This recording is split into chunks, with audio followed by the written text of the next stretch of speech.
नमस्कार, वंदे मातरम दोस्तों इन 4-5 सालों से पता नहीं हमारे युवा जिन लोगों व अपसंस्कृति के प्रभाव में आकर चकाचौंध की कृत्रिम दुनिया में खोते जा रहे हैं, उसमें सबसे ज़्यादा असर पड़ा है सोशल मीडिया नेटवर्किंग का। जिन भाइयों को पढ़ाई, कोचिंग, भर्ती, कंपटीशन पर फोकस करना चाहिए, वे फेसबुक पर नई नई स्टोरी लगाने, व्हाट्सएप पर स्टेटस लगाने, नए लुक में अपडेट होने, हरियाणवी लहजे में डॉन बनने, साथियों का एक ग्रुप बनाकर गैंगस्टर टाइप छवि बनाने, तेज स्पीड में बाइक चलाने, मुर्गे जैसी कटिंग और बकरे सी ढाडी रखने, सारा दिन लूडो खेलने, होटल मिडवे पर जाकर बर्थडे सेलिब्रेशन और रोड किनारे बैठकर बियर पीने, शराब ठेकों पर झगड़ा करने, अपने पथभ्रष्ट साथियों के साथ मिलकर हथियारों के साथ फोटो अपडेट करने, बुलेट, गेटवे, स्कॉर्पियो और कैंपर के साथ स्टंट करने, अपने आप को पॉलिटिकल किंग मेकर समझने, उधारी के पैसों से गांजा, चरस, स्मैक और अफीम, डोडा, दारू पीने, सिगरेट फूंकने, हथियार लहराने का शौक रखने, हरियाणवी भाषा में बात करने के प्रति ज़्यादा झुकते हुए दिखाई दे रहे हैं। और इनमें से अधिकांशतः ग्रामीण पृष्ठभूमि के निम्न मध्यम वर्गीय किसान परिवारों के बच्चे हैं, जिनसे उनके परिजन उज्जवल भविष्य की उम्मीद रख रहे हैं। परंतु ये मुर्गा कटिंग वाले डीजे के डांसर अलग ही दुनिया में जा रहे हैं। यदि उनके परिवार वालों ने समय रहते इनको नहीं रोका तो इनका भविष्य अंधकार में हो जाएगा। ये दिग्भ्रमित लोग सीधे सरकार से टकराने की बात करते हैं, पुलिस से हमेशा अपने को सुपर समझते हैं। यदि इसी तरह नशे में चूर रहे और समय रहते परिवारजनों तथा समाज के प्रबुद्ध जनों ने ध्यान नहीं दिया तो इसका परिणाम बहुत बुरा होगा। दरअसल वैसे ये कल्चर कमोबेश हर क्षेत्र में बढ़ती जा रही है और इसके पीछे जो लुभावनी चीज है वह है चमक दमक, अपने आप को सुपर बताने और दिखाने का आकर्षण। हरियाणा, पंजाब जैसे संपन्न प्रदेश के युवा अगर कुछ कर रहे हैं तो वो ऑलरेडी संपन्न है। हालांकि इन प्रदेशों में भी बहुत से युवा अपराध के अंधकार भरे रास्तों की ओर जाने अनजाने बढ़ रहे हैं। संपन्न होने के बावजूद भी इन इलाकों में भी नैतिक सांस्कृतिक गिरावट की बातें सुनने में आ रही है। परंतु हमारे यहाँ के युवा, खासकर जो अभी अभी यौवन की ओर बढ़ रहे हैं, उनके हाथों में एंड्रॉयड फोन आते ही वो हरियाणा के लठेतों को और उनके फेसबुक या ठाट को देखकर बहुत जल्दी वैसे ही दिखने और बनने की दिशा में चल निकलते हैं। फिर शुरू होता है इनके यारां दा अड्डा, राजपूत जिगरी, धांसू गुजर, देसी जाट, देसी बन्ना, गामा हाले छोरे, यारां दी बादशात, ग्रुप फलाना, गैंग ढिकाना, 001, 007, देसी बॉयज वगैरह वगैरह गैंगनुमा लड़कों की टोली बनना और दिखावटी चौंसलेबाजी। काम के नाम पर माफिया लोगों के साथ सेल्समैनी, टोल प्लाजा पर काम, रॉयल्टी नाकों पर काम, जिनमें 5-7 हज़ार से ज़्यादा कुछ मिलता नहीं, पर वहाँ फोगट की दारू और रोटियां मिल जाना, ये इनके लिए सबसे ज़्यादा ज़रूरी है। और चकाचौंध की दुनिया, डोडा पोस्ट, अफीम तस्करों के प्यादे बनना जो सारा कैरियर बिगाड़ के रखती जा रही है। दूसरा कारण, लोकल राजनीति भी इस खेल में बहुत ज़्यादा जिम्मेदार है। आजकल के चुनावी सीजन में हर नेता को इन फेसबुक या युवाओं की टीम चाहिए जो 5-7 गाड़ियों में भरकर जिंदाबाद जिंदाबाद के नारे लगाते रहें। इसके बदले हर रात उन्हें चुनाव के दौरान फ्री की शराब और खाने पीने की सुविधा मिल जाती है।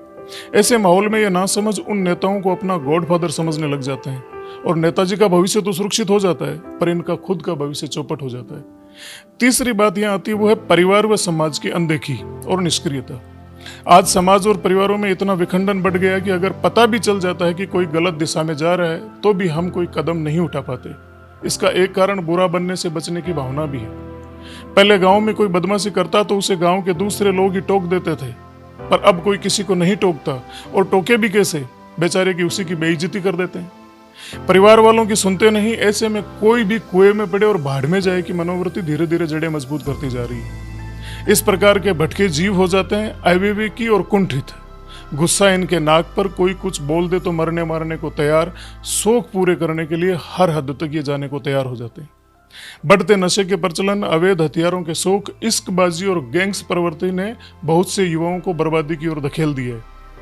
अपराध संबंधी घटनाएं दिनों दिन बढ़ती जा रही है। आने वाले समय में ऐसी घटनाओं की पुनरावृत्ति बार बार हो सकती है, ये संदेह है। अभी समय है हमारे पास कि हम सचेत और जागरूक होकर इस बर्बादी के रास्ते पर अंकुश लगा सकें। इसके लिए समाज के सभी जिम्मेदार नागरिकों को, हर पार्टी दल के राजनीतिक व्यक्तियों को, प्रबुद्ध जनों को, प्रशासन को, सबको जागरूक होकर उचित कदम उठाने ही होंगे। नहीं तो हमारा युवा वर्ग नकारात्मक मार्ग पर इतना आगे बढ़ जाएगा कि पछतावे के अलावा किसी के पास कुछ नहीं होगा। समाज के प्रत्येक जागरूक व संजीदा साथियों से मेरा विशेष आग्रह है कि शहर, गांव और ढाणी ढाणी तक जन जागृति अभियान चलाएं और यदि इस तरह का कोई भटका युवा साथी आपको मिल जाता है तो उसको किसी भी कीमत पर पुनः सामाजिक सरोकारों से जोड़ दीजिए। यदि आपके प्रयास से किसी एक युवा को भी समाज की मुख्य धारा में आपने जोड़ दिया तो यह अपने आप में समाज और मानवता की एक बहुत बड़ी सेवा हो जाएगी। आखिर में एक बात जिसे आपको जरूर जानना चाहिए दोस्तों, देश और प्रदेश में हम सब जातियों में बंटे हुए हैं और हर जाति का अपना एक संगठन है और हर संगठन में फॉर्च्यूनर और स्कॉर्पियो वाले नेता भी हैं जो अमूमन हर अनवांटेड जगहों पर दिख जाते हैं। ये पंचायत से लेकर प्रदेश स्तर तक आपकी जाति और समाज की एक अलग तरीके की मीटिंग का आयोजन कर चुके होते हैं। अमूमन ये समाज को एक राजनीतिक उज्जवलता दिखाने की या उज्जवलता देने की बात करते हैं, जबकि ऐसा होता नहीं है। ये आपको सीडी बनाकर अपनी विधानसभा में टिकटें ले आते हैं या पंचायत या जिला पंचायत के चुनाव जीत जाते हैं। लेकिन क्या आपने कभी ये सोचा है कि इन्होंने कभी भी किसी भी समाज के युवाओं को, जो भटके हुए युवा है, उनको वापस सही मार्ग पर लाने के लिए कभी आंदोलन किया हो या कभी समाज के प्रबुद्ध लोगों को एक जगह किया हो? आप उनसे सवाल पूछिए।